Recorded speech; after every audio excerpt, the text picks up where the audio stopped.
भारत में जाति सामाजिक स्तरीकरण या सामाजिक विभाजन का कोई ना कोई एक स्वरूप विश्व के सभी समाजों में देखने में आता है। और भारतवर्ष में जो सामाजिक विभाजन का, सामाजिक स्तरीकरण का जो प्रमुख आधार है वो आधार है जाति।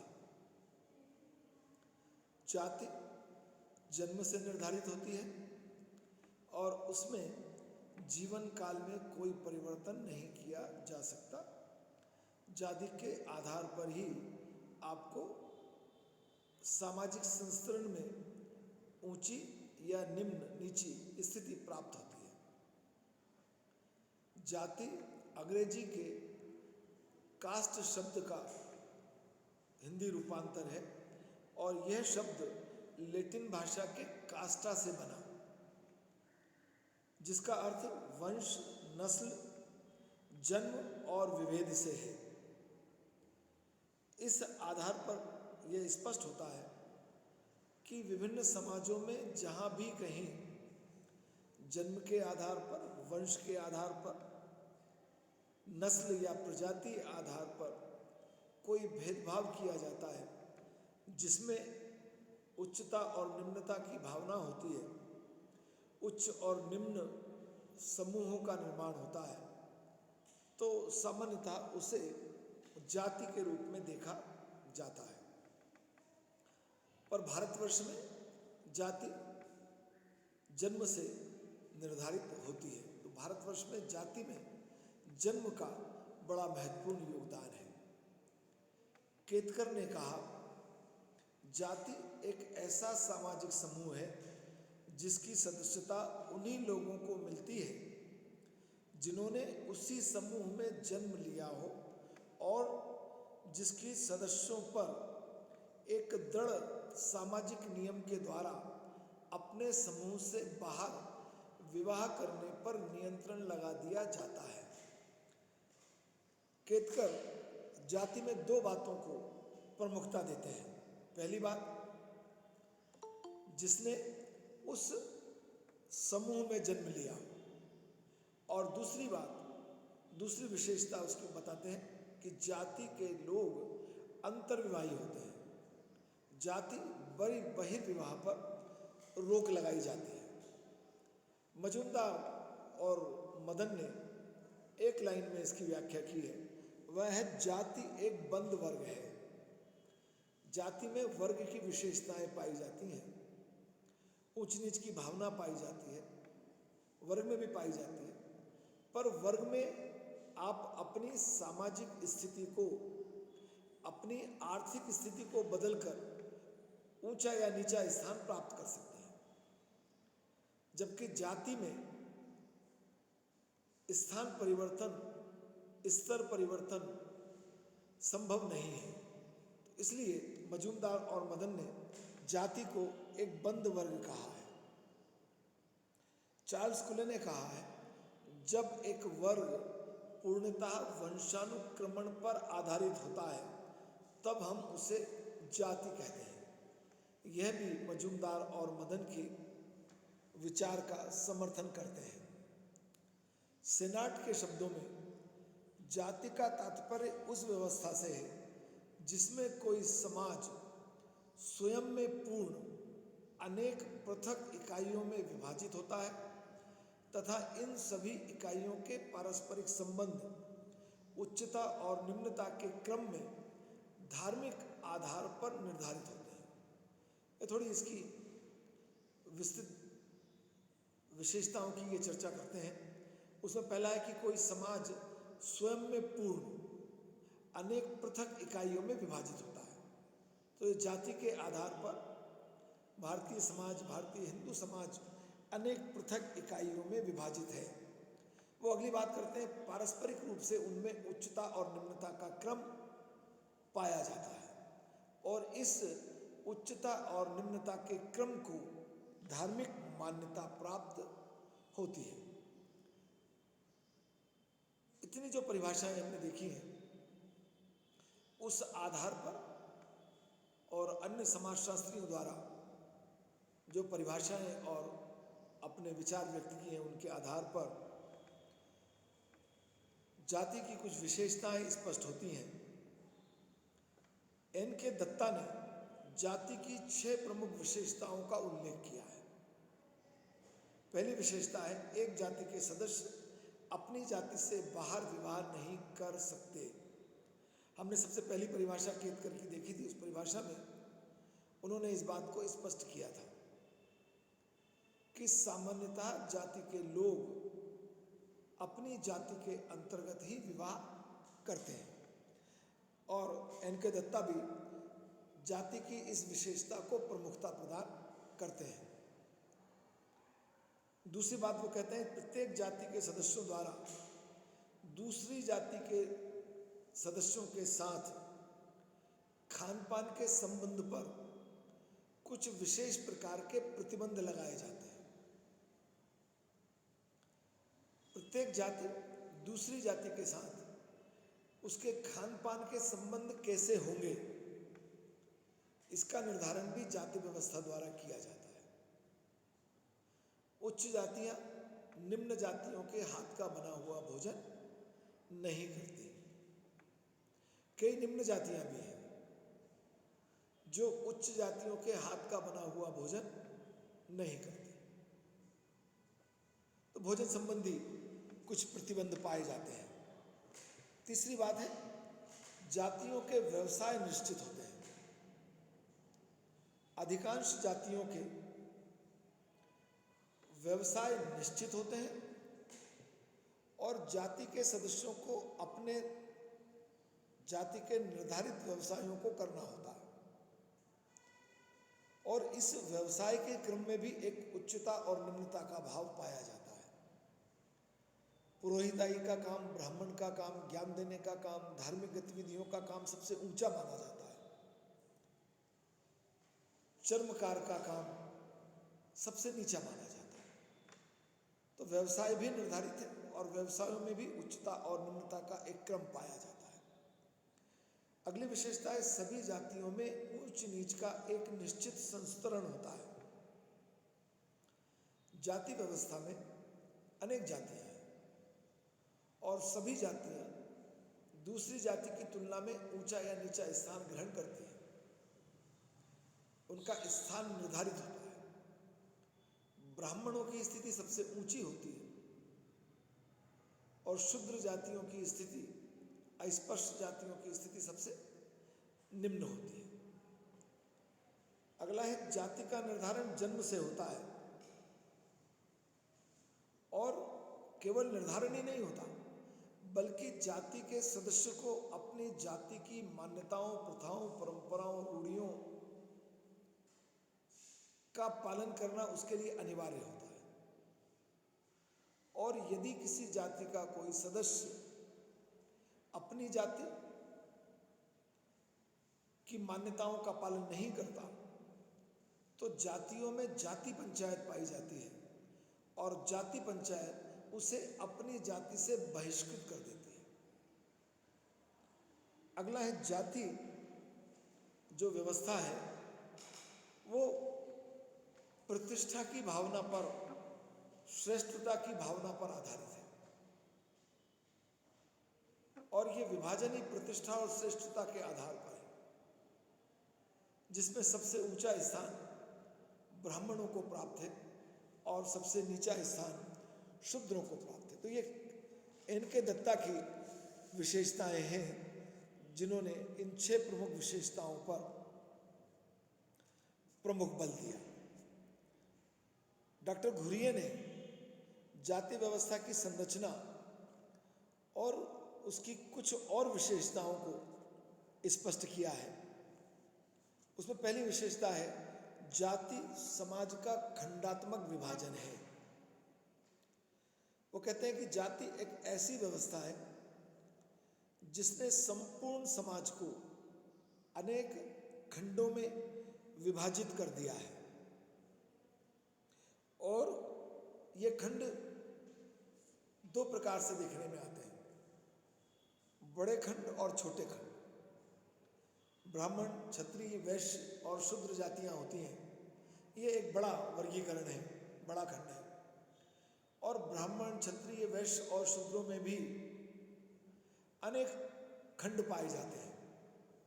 उनमें भी उच्चता और निम्नता का एक क्रम होता है, और उसमें ब्राह्मणों में भी एक श्रेष्ठता की श्रृंखला होती है। क्षत्रियों में, वैश्यों में और शूद्रों में भी ये श्रृंखला पाई जाती है, और इसी के अनुसार उनकी सामाजिक स्थिति, उनके कर्तव्य और उनके व्यवहार पूर्व निर्धारित होते हैं।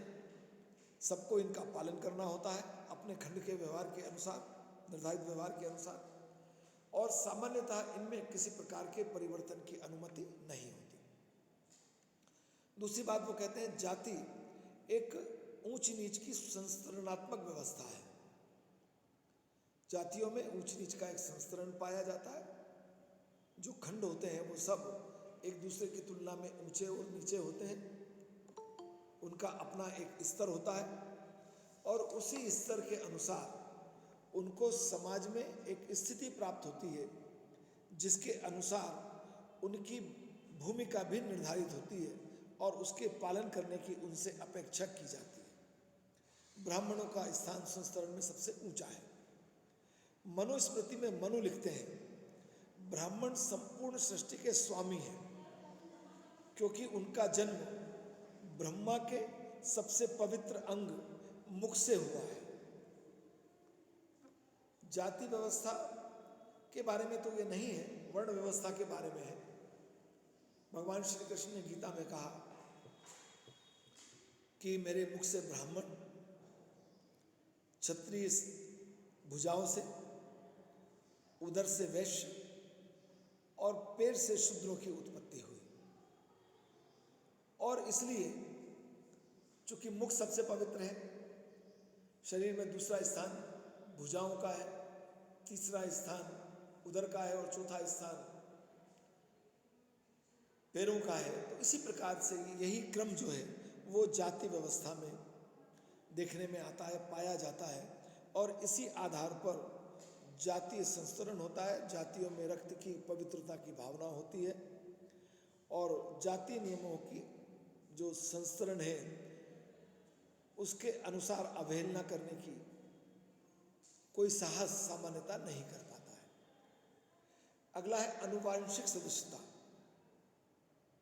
एक व्यक्ति विशेष को जाति की सदस्यता स्वतः जन्म के माध्यम से अनुवांशिक रूप से प्राप्त हो जाती है। उसमें उसका कोई योगदान नहीं है, उसमें उसका कोई चयन नहीं है। जिस जाति में उसने जन्म लिया वह आजीवन उसी जाति का सदस्य बना रहेगा।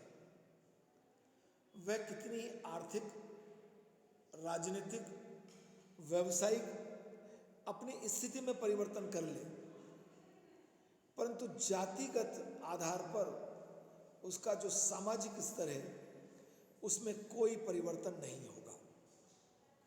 अगली विशेषता, जाति अंतर्विवाही सामाजिक समूह है। जाति के सदस्य अंतर्विवाही होते हैं। वे अपने जाति के अंदर ही अपने लिए जीवन साथी का चयन कर सकते हैं। जाति के बाहर जीवन साथी के चयन की मनाही है, और यदि कोई ऐसा दुस्साहस करता है और जाति के बाहर विवाह करता है तो उसे समाज द्वारा बहिष्कृत कर दिया जाता है। अंतर्विवाह जाति व्यवस्था का सार तत्व है। केतकर ने इसे जाति व्यवस्था का सार तत्व कहा है। यह अंतर्विवाह का ही परिणाम है कि भारतवर्ष में लंबे समय से जाति व्यवस्था पाई जाती है और उसका आज भी बहुत अधिक प्रभाव है। अगला है पवित्रता और अपवित्रता की अवधारणा।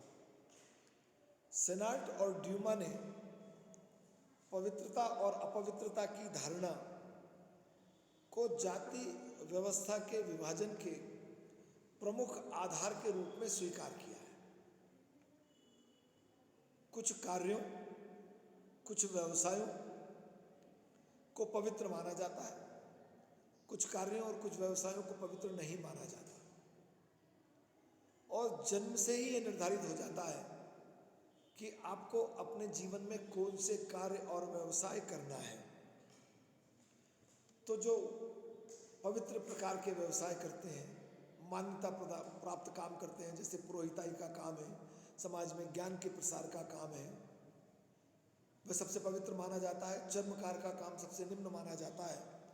तो इसलिए पवित्रता और अपवित्रता की धारणा के आधार पर ही जातीय संस्तरण भी होता है, और वह जातियां जो अपवित्र प्रकार के व्यवसाय करती हैं, उनके प्रति बड़े कठोर प्रतिबंध इस जाति व्यवस्था द्वारा लगाए गए हैं कि वह समाज के अन्य जातियों के व्यक्तियों के साथ सामाजिक संपर्क नहीं रख सकते। अगला है खान पान पर प्रतिबंध। जातिगत आधार पर जातियों में खान पान का व्यवहार कैसा होगा, इसके संबंध में भी नियम पाए जाते हैं, और सामान्यतः एक जाति दूसरी जाति के हाथ का बना हुआ भोजन करना पसंद नहीं करती। पर ये ऐसा नहीं कह सकते हम कि केवल उच्च जातियों पर ही लागू होता है। उच्च जातियां तो बिल्कुल नहीं करती निम्न जातियों के हाथ का, पर बहुत सारी निम्न जातियां भी ऐसी हैं जो उच्च जातियों के हाथ का बना हुआ भोजन नहीं करती। अगला व्यावसायिक विभाजन। ये व्यावसायिक विभाजन का तात्पर्य यह है कि ब्राह्मणों का काम है कि वे धार्मिक गतिविधियों में भाग लें, धर्म का प्रचार और प्रसार करें, शिक्षा दें, ज्ञान का प्रचार और प्रसार करें, समाज को धर्म द्वारा मान्यता प्राप्त कार्यों को करने के लिए प्रेरित करें। क्षत्रियों का कार्य है कि वे समाज की रक्षा करें, उसके माध्यम से ही अपनी आजीविका को प्राप्त करें। वैश्यों को व्यापार करने की आज्ञा है, धन कमाने की आज्ञा है, कृषि करने की आज्ञा है, गो पालन करने की आज्ञा है। शूद्रों को निस्वार्थ भाव से सभी 3 वर्णों की सेवा करने की बात कही गई है। तो ये जाति एक व्यावसायिक प्रकार का विभाजन है। और अगली और अंतिम बात है कि इस जाति व्यवस्था को धार्मिक स्वीकृति प्राप्त है। धर्म द्वारा जाति व्यवस्था को मान्यता प्रदान की गई है, और इसे अतीत में किए गए कर्मों का परिणाम बताया है। और निम्न जातियों को यह संतोष दिया गया कि अतीत में किए गए कर्मों का परिणाम आपका वर्तमान जाति में जन्म है। यदि धार्मिक आधार पर निर्धारित कर्म आपके द्वारा संपादित किए गए, तो अगली योनि में आपको उच्च जाति की मिल सकती है। 84 लाख योनियों की कल्पना हिंदू धर्म और दर्शन द्वारा की गई है, और यह पूरा पुनर्जन्म और कर्म का सिद्धांत जाति व्यवस्था को एक प्रकार की धार्मिक स्वीकृति प्रदान करता है। और उसी का परिणाम है कि भारतवर्ष में यह जाति व्यवस्था बहुत लंबे समय से बनी हुई है, और वर्तमान में भी इसका प्रभाव भारतीय समाज पर देखने में आता है। अब हम जाति व्यवस्था में परिवर्तन के संबंध में चर्चा करेंगे। भारतवर्ष में वर्तमान समय में जाति व्यवस्था का अस्तित्व वैसा देखने में नहीं आता जैसे प्राचीन समय में था। वैदिक काल और उत्तर वैदिक काल में जाति व्यवस्था में एक विशेष प्रकार की स्पष्ट व्यवस्था देखने में आती थी, जो वर्ण पर आधारित थी। Doctor RN. सक्सेना लिखते हैं, ऐसा प्रतीत होता है कि इस समय तक वर्ण व्यवस्था को क्षत्रियों, वैश्यों तथा शूद्रों ने स्वीकार नहीं किया था, क्योंकि बौद्ध धर्म और जैन धर्म का प्रभाव बढ़ते ही इन तीन वर्णों ने वर्ण व्यवस्था के विरुद्ध विद्रोह कर दिया। ईसा पूर्व 323 वर्ष पहले मौर्य राजाओं के शासनकाल में शूद्रों की स्थिति में काफी सुधार हुआ। तो ये वैदिक काल, उत्तर वैदिक काल तक वर्ण व्यवस्था का बहुत विशेष प्रभाव नकारात्मक भारतीय समाज में नहीं था। स्मृति काल में जाति व्यवस्था के नियम तेजी से प्रभावपूर्ण बढ़ने लगे, उनमें कठोरता आने लगी। लेकिन उस समय राजा हर्षवर्धन ने, जो बौद्ध धर्म के अनुयायी थे, जातियों के विभाजन और इनसे संबंधित नियमों का विरोध किया, व्यापक विरोध किया। मध्यकाल में राजनीतिक अस्थिरता और ब्राह्मणों की बढ़ती हुई शक्ति, प्रभुत्व के कारण जाति व्यवस्था को फलने और फूलने का अवसर मिला। हालांकि इस काल में भी चैतन्य, वल्लभाचार्य, रामानुज जैसे संतों ने ऊंच नीच की कठोर आलोचना की और सामाजिक समानता को प्रोत्साहन दिया। गुरु नानक ने जातिगत पाखंडों के विरोध में ही सिख धर्म की स्थापना की।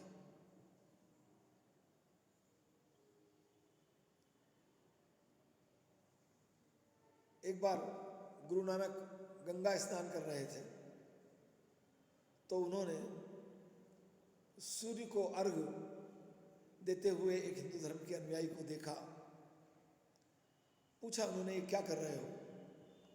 तो उन्होंने कहा, मैं सूर्य को अर्घ्य दे रहा हूँ, सूर्य को पानी दे रहा हूँ। तो गुरु नानक देव ने उनके जिस दिशा में खेत हुआ करते थे, उधर करके जोर जोर से पानी फेंकना शुरू कर दिया। थोड़ी देर बाद उनसे पूछा कि क्या कर रहे हो? तो बोले, मैं अपने खेतों में सिंचाई कर रहा हूँ, खेतों को पानी दे रहा हूँ। तो लोग हंसने लगे। तो उन्होंने जवाब में यही कहा कि जैसा ये पानी मेरे खेत में नहीं जा रहा है और आप हंस रहे हैं, वैसे ही वो सूर्य को जो अर्घ दे रहे हैं आप, वो पानी भी सूर्य तक नहीं जा रहा। और धार्मिक आधार पर उन्होंने हिंदू धर्म की बुराइयों को समाप्त करने का बहुत प्रयास किया, और जब ये संभव नहीं हुआ तो उन्होंने एक नवीन पंथ की स्थापना की, जो सिख धर्म के नाम से जाना जाता है। अनेक और राजनीतिक और सामाजिक नेता हुए, महात्मा गांधी, विनोबा भावे, डॉक्टर अंबेडकर, जिन्होंने जातिगत दोष के आधार पर जाति व्यवस्था की बहुत बुराई की और समानता की भावना को प्रोत्साहन देने का प्रयास किया। पर जाति व्यवस्था ने भारतीय समाज का बड़ा नुकसान किया। परंतु जैसे ही भारतवर्ष में हमारा देश स्वतंत्र हुआ और स्वतंत्रता के बाद समाज में सामाजिक, आर्थिक, राजनीतिक जो परिवर्तन हुए, उन परिवर्तनों ने भारतवर्ष में जाति व्यवस्था में भी परिवर्तन को प्रारंभ किया। संवैधानिक आधार पर छुआछूत को अपराध घोषित किया गया। सभी नागरिक एक दूसरे के समान माने गए। सभी नागरिकों को सभी प्रकार की सुख और सुविधाओं को प्राप्त करने का अधिकार मिला। साथ ही औद्योगिकरण, नगरीकरण, व्यक्तिगत स्वतंत्रता की भावना का बढ़ना, समानता पर आधारित पश्चिमी समाज के मूल्यों का भारतीय समाज में बढ़ना, शिक्षा का प्रसार, संयुक्त परिवारों का विघटन, जाति पंचायतों का विघटन, नवीन पंचायती राज प्रणाली का लागू होना आदि बहुत सारे कारण हैं जिन्होंने ग्रामीण समाज में भी और शहरी समाज में भी भारतीय जाति व्यवस्था को बदलने में, उसके परिवर्तन में अपनी महत्वपूर्ण भूमिका अदा की। तो भारतीय ग्राम जाति व्यवस्था में जो परिवर्तन आए हैं, अगर हम उनकी चर्चा करें तो पहला परिवर्तन है ब्राह्मणों के प्रभुत्व में ह्रास। ब्राह्मणों की स्थिति सबसे ऊंची थी, अब उनकी स्थिति सबसे ऊंची नहीं है। उनकी योग्यता के आधार पर यह मूल्यांकन होता है। धर्म के प्रभाव में कमी आ रही है। धार्मिक विश्वासों को भी वैज्ञानिक दृष्टिकोण से परखा जाने लगा है। रूढ़िवादिता में कमी आई है, धार्मिक अंधविश्वासों में कमी आई है, जादू और टोनों में कमी आई है। और उस सबका परिणाम हुआ कि ब्राह्मणों की श्रेष्ठता, ब्राह्मणों की उच्चता की भावना में कमी आ रही है, उसका ह्रास हो रहा है। दूसरा है जातिगत संस्तरण में परिवर्तन। जाति के आधार पर जो उच्चता और निम्नता की भावना है, वो एक जो संस्तरण है, उस संस्तरण में किसी भी प्रकार का परिवर्तन जातिगत व्यवस्था के द्वारा नहीं किया जा सकता। परंतु बहुत सारे समाज वैज्ञानिकों ने इस बात को पाया कि भारतीय समाज बदल रहा है। एम.एन. श्रीनिवास ने एक संस्कृतिकरण की प्रक्रिया को भारतीय समाज में पाया और उन्होंने पाया कि निम्न जातियों के लोग उच्च जातियों के अनुसार जीवन जीते हैं, कार्य व्यवहार करते हैं, प्रथाओं परंपराओं का पालन करते हैं और कुछ समय पश्चात उनको उच्च जातियों की सदस्यता धीरे धीरे मिलने लगती है और इससे जातिगत संस्तरण में एक परिवर्तन आ रहा है। दूसरा है अस्पृश्य और निम्न जातियों का उत्थान हो रहा है। जाति व्यवस्था में जो अस्पृश्य जातियां थी उनको संवैधानिक अधिकार प्राप्त हो, उनके साथ कोई अस्पृश्यता का व्यवहार नहीं कर सकता। उनके लिए नौकरी में स्थान आरक्षित किए गए तो वे उच्च पदों पर भी नियुक्त हो रहे हैं। राजनीतिक प्रक्रिया में उनकी सहभागिता बढ़ रही है और इसका परिणाम हो रहा है कि अस्पृश्य जातियां सामाजिक आधार पर, राजनीतिक आधार पर गतिविधियों में भाग ले रही है। राजनीतिक निर्णय प्रक्रिया में उनके शामिल होने का ये परिणाम हो रहा है कि उनको उस राजनीतिक निर्णय प्रक्रिया के कारण, उनकी सहभागिता के कारण समाज में उच्च स्थान मिलना प्रारंभ हुआ है। हालांकि वर्तमान समय में भी अस्पृश्यता, छुआछूत की भावना, उनके प्रति भेदभाव देखने में आता है, पर परिवर्तन हो रहा है। जातिगत निषेधों में परिवर्तन हो रहा है, वैवाहिक मान्यताओं में परिवर्तन हो रहा है। जाति का प्रमुख आधार ही था अंतर्विवाह, बदल गया, बदल रहा है, बहुत तेजी से बदल रहा है। केवल नगरीय समाज में नहीं, ग्रामीण समाज तक में बदल रहा है। शिक्षा का प्रसार, अच्छी नौकरियों में निम्न जातियों के व्यक्तियों का काम भी करना, उनका शिक्षित होना और निर्णय प्रक्रिया में, जीवन साथी के चयन में उनकी भागीदारी बढ़ने का ये परिणाम हो रहा है कि अब वैवाहिक मान्यताएं बदल रही हैं। जीवन साथी चयन वह बालक और बालिका कर रहे हैं जिनका विवाह होना है। विवाह जन्म जन्मांतर का संबंध नहीं रहा। बाल विवाह, बेमेल विवाह घट रहा है, समाप्त हो रहा है। विधवा विवाह का चलन समाज में बढ़ता जा रहा है। विलंब विवाह करने की प्रवृत्ति बढ़ती जा रही है। तो विवाह की मान्यताओं में परिवर्तन हो रहा है। व्यवसायिक मान्यताओं में व्यवसायिक आधार पर परिवर्तन हो रहा है। अब जातियों का जो निर्धारित व्यवसाय है ऐसा नहीं रहा। ब्राह्मण जातियां भी अन्य व्यवसाय कर रही हैं, पुरोहिताई के काम के अतिरिक्त नौकरियां कर रही हैं। निम्न जातियां भी अपने काम के अतिरिक्त अन्य प्रकार के काम भी कर रही हैं। तो जातिगत आधार पर भी परिवर्तन हो रहा है। खान पान के व्यवहारों में शिथिलता आ रही है। औद्योगिकरण का एक बड़ा प्रभाव यह हुआ कि औद्योगिकरण, बड़ी बड़ी औद्योगिक इकाइयों में जब लंच आवर्स होता है तब उस निर्धारित समय में आपको भोजन करके नाश्ता करके वापस काम पर जाना है, और छुआछूत आप संवैधानिक आधार पर किसी से कर नहीं सकते। तो इसने जातियों के बीच में आपसी संबंधों को बढ़ा दिया है। यातायात के साधनों का विकास हुआ, व्यवसाय के कारण, शिक्षा के कारण, स्वास्थ्य के कारण आप एक स्थान से दूसरे स्थान पर जा रहे हैं। आप पड़ोस वाले से पूछ नहीं सकते कि आप किस जाति के हैं। तो इस सब ने जो खान पान के संबंध थे उनमें भी शिथिलता ला दी है। सामाजिक संपर्क के क्षेत्र में विस्तार हो रहा है। पहले जाति के लोग अपनी जातियों से ही संपर्क रखते थे, अब वही व्यापार और व्यवसाय के कारण उनका संपर्क बढ़ रहा है। स्वास्थ्य के कारण, शिक्षा के कारण उनका संपर्क बढ़ रहा है दूसरी जातियों के साथ भी। जन्म के आधार पर जो जातिगत मनोवृत्तियां विकसित होती थी उसमें भी परिवर्तन आ रहा है। अब जन्म के आधार पर जो श्रेष्ठता की भावना थी उसमें कमी आ रही है, और यह जाति व्यवस्था में परिवर्तन के लिए उत्तरदायी हो रहा है।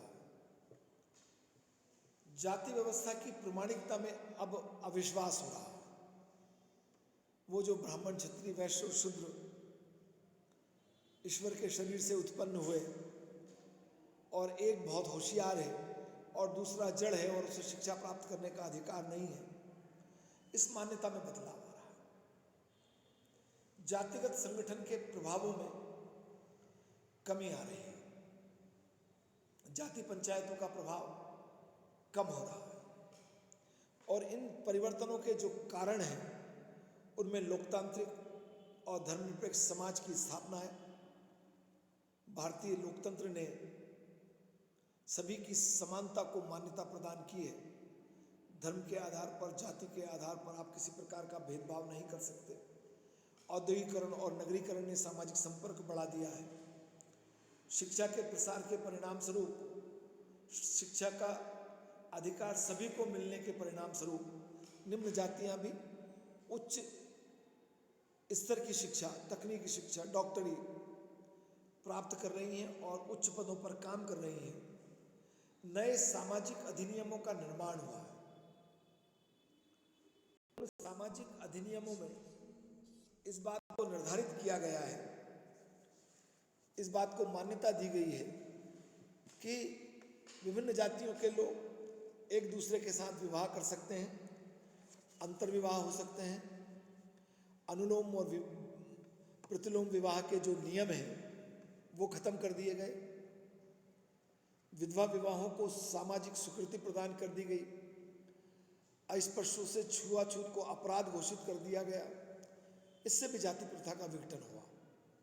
संयुक्त परिवारों के विघटन ने भी जातिगत कठोरता में कमी लाने में महत्वपूर्ण भूमिका अदा की है।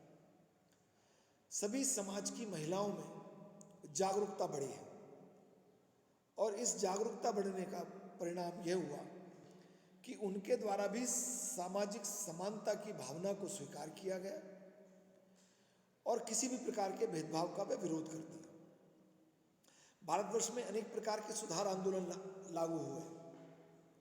आर्य समाज द्वारा, ब्रह्म समाज द्वारा, रामकृष्ण मिशन द्वारा, और वर्तमान समय में भी अनेक स्वयंसेवी संस्थाओं द्वारा ये काम किया जाता है कि वह अस्पृश्यता की भावना में कमी लाने में अपना योगदान दे रही हैं। आज भी जो निम्न जातियां मानी जाती हैं उनकी शैक्षणिक स्थिति को, उनके आवास को उनके जीवन स्तर को सुधारने में वो अपना बहुत महत्वपूर्ण काम कर रही हैं। और अंतिम बात है कि धर्म के रूढ़िवादी प्रभाव में कमी आ रही है। धर्म को अब केवल जातिगत नियमों के आधार पर, धार्मिक नियमों के आधार पर आदमी मानने को तैयार नहीं है, व्यक्ति मानने को तैयार नहीं। वो तार्किक आधार पर उनका मूल्यांकन करता है और इसलिए धार्मिक प्रथाओं के पालन में भी कमी आ रही है और इसने भी जाति व्यवस्था को परिवर्तित करने में अपनी महत्वपूर्ण भूमिका